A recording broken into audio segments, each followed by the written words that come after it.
प्यारे बच्चों, हम 2024 यूपी बोर्ड के लिए कुछ इम्पोर्टेंट क्वेश्चन लाए हैं जो क्लास 12 के लिए हैं। आज लेसन 2 से वेरी इम्पोर्टेंट क्वेश्चन आपके लिए लाया गया है, जिसका नंबर 1 क्वेश्चन है, who was Mukesh and what was his ambition. यानी who was Mukesh and what was his ambition, यानी मुकेश कौन था और उसकी इच्छा क्या थी, उसका उद्देश्य क्या था। तो क्वेश्चन को आगे आंसर डील करते हैं। आपका आंसर लिखा हुआ है, Mukesh was the youngest child of the family of the bangle makers of Firozabad. यानी कह रहा है कि Mukesh was the youngest child, Mukesh सबसे छोटा बच्चा था, of the family of the bangle makers, यानी चूड़ी निर्माता के परिवार का सबसे छोटा बच्चा था, ऑफ फिरोजाबाद, जो फिरोजाबाद के रहने वाले थे। Where each family is engaged in bangle making, यानी कह रहा है कि जहाँ प्रत्येक परिवार बैंगल मेकिंग यानी चूड़ी निर्माण कार्य में लगा हुआ था, एक काम कर रहा था। His ambition was to become a motor mechanic and to learn to drive a car, यानी उसका उद्देश्य था कि वह एक मोटर मैकेनिक बने और टू लर्न टू ड्राइव, यानी वह एक कार चलाने के बारे में सीखे। Thus he wants to be his own master, इस प्रकार से वह अपना खुद का स्वामी बनना चाहता है। इस प्रकार से फिर से देख लीजिए एक बार, who was Mukesh and what was his ambition, यानी मुकेश कौन था और उसका उद्देश्य क्या था, उसकी इच्छा क्या थी। What was the youngest? Mukesh was the youngest child of the family of the bangle makers, यानी कह रहा है कि Mukesh was the youngest child, Mukesh सबसे छोटा बच्चा था, of the family of the bangle makers, चूड़ी निर्माणकर्ता के परिवार का, ऑफ फिरोजाबाद, जो फिरोजाबाद के रहने वाले थे। Where वह each family is engaged, जहाँ प्रत्येक परिवार चूड़ी निर्माण कार्य में लगा हुआ था।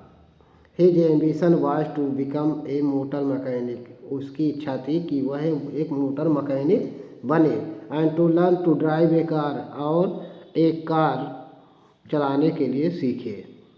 Thus he wants to be his own master, इस प्रकार से वह अपना खुद का स्वामी बनना चाहता है।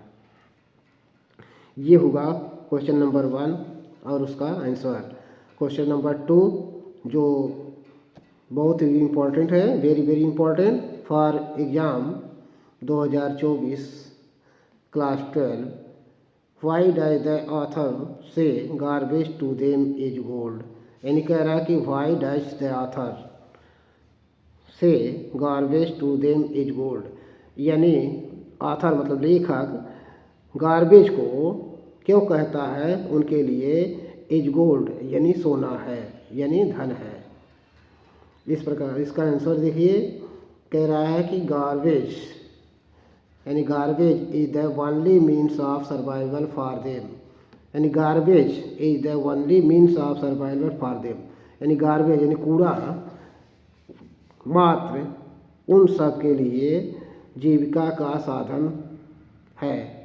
They search for something valuable in the garbage, वे तलाश करते हैं, खोज करते हैं, फॉर समथिंग वैल्यूएबल, कुछ महत्वपूर्ण, कुछ योग्य चीज़ें, इन द गार्बेज यानी कूड़ा करकट में, and sell for a little money, और कुछ रुपए पाने के लिए बेचते हैं। दे पिच देयर टेंट्स, वे अपना टेंट गाड़ देते हैं, लगा देते हैं, वेयर एवर, जहाँ भी, दे कैन फाइंड रैक्स, जहाँ भी वे कूड़ा पा सकते हैं, पाते हैं, प्राप्त करते हैं। सो ही ऑथर राइटली सेज, इसलिए ऑथर यानी लेखक राइटली सेज सही रूप में कहता है दैट कि garbage is no less than gold, यानी गार्बेज सोने की अपेक्षा, धन की अपेक्षा, यानी गार्बेज सोने की अपेक्षा, यानी कूड़ा करकट सोने की अपेक्षा कम नहीं है टू द रैक पिकर्स, यानी रैक पिकर्स जो कूड़ा करकट बीनने वाले हैं, इकट्ठा करने वाले हैं, उनके लिए सोना की अपेक्षा कूड़ा करकट कम नहीं है। तो इस प्रकार से फिर से देख लीजिए, garbage is the only means of survival for them, यानी गार्बेज यानी कूड़ा करकट उनके लिए मात्र जीविका का साधन है। दे सर्च फॉर समथिंग, वे कुछ तलाश करते हैं योग्य चीज़ें, इन द गार्बेज यानी अच्छी महत्वपूर्ण चीज़ें, and sell for little money, और कुछ रुपए के लिए वे बेच देते हैं। They pitch their gain tent, वे अपने टेंट गाड़ देते हैं। वेर एवर, जहाँ भी दे कैन फाइंड रैक्स, जहाँ भी वे प्राप्त कर सकते हैं। So the author rightly says, इसलिए ऑथर बहुत ही सो द ऑथर राइटली, इसलिए ऑथर यानी लेखक जो है वह राइटली सत्य रूप से कहता है that garbage is no less than gold, यानी गार्बेज यानी कूड़ा करकट सोने की अपेक्षा कम नहीं है टू द रैक पिकर्स, यानी रैक पिकर्स के लिए, यानी कूड़ा करकट बीनने वालों के लिए। तो इस प्रकार से दूसरा नंबर क्वेश्चन हुआ। उसके बाद तीसरा नंबर क्वेश्चन बहुत ही इम्पोर्टेंट क्वेश्चन है, वेरी वेरी इम्पोर्टेंट।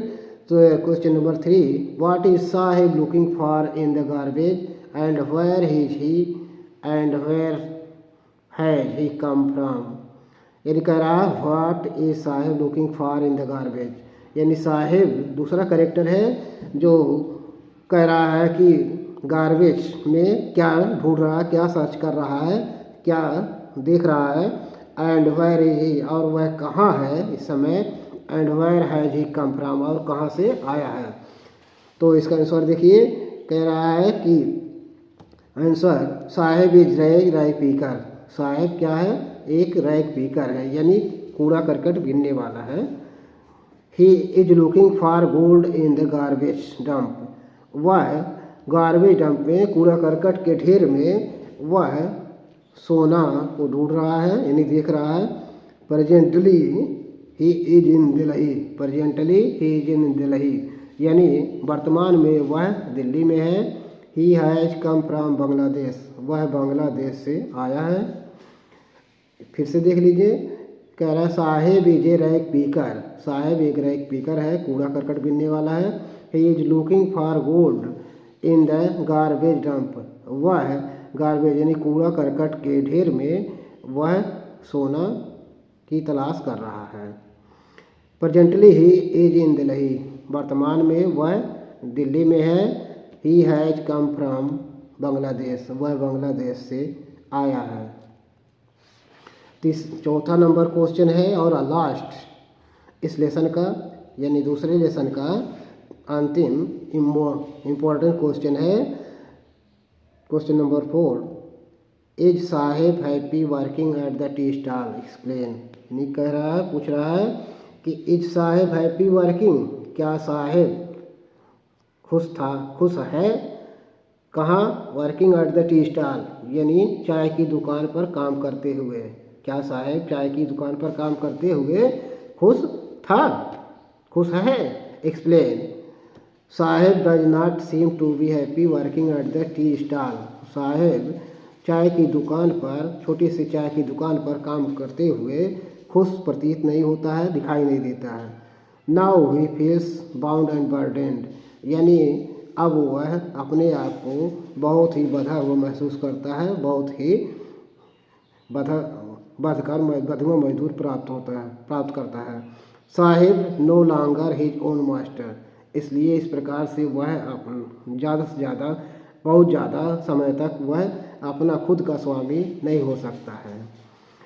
फिर से देख लीजिए, कह रहा है कि is Sahib happy working at the tea stall, क्या साहिब चाय की छोटी सी दुकान पर काम करते हुए खुश है।